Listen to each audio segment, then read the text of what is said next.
Kuasa hukum Virgon, Sandi Arifin mengatakan kliennya akan menggugat cerai Inara Rusli.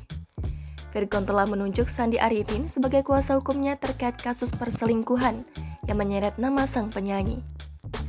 Setelah memberikan klarifikasi dan mengakui perselingkuhannya dengan Austina Tendri Ajeng Anissa, kini Virgon berencana untuk menggugat cerai Inara Rusli.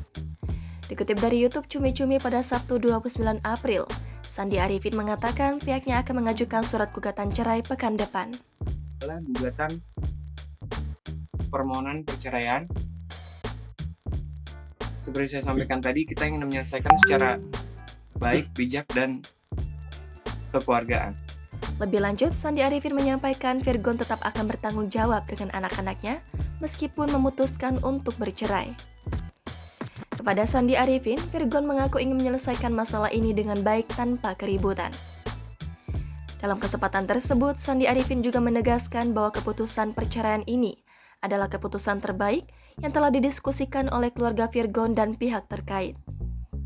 Virgon pun sudah mantap untuk menggugat cerai Inara Rusli yang telah dinikahinya pada 2014 lalu. Setelah adanya klarifikasi dan permintaan maaf dari Virgon, Sandi meminta agar tak ada masyarakat atau oknum yang memperkeruh suasana.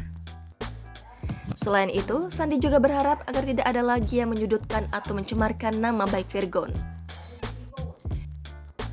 Sementara itu, Virgon sebelumnya telah meminta maaf dan mengakui perselingkuhannya.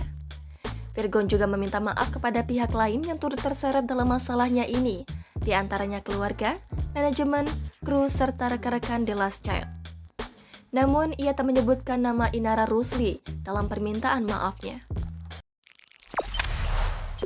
Jangan lupa subscribe, share, komen, dan like ya!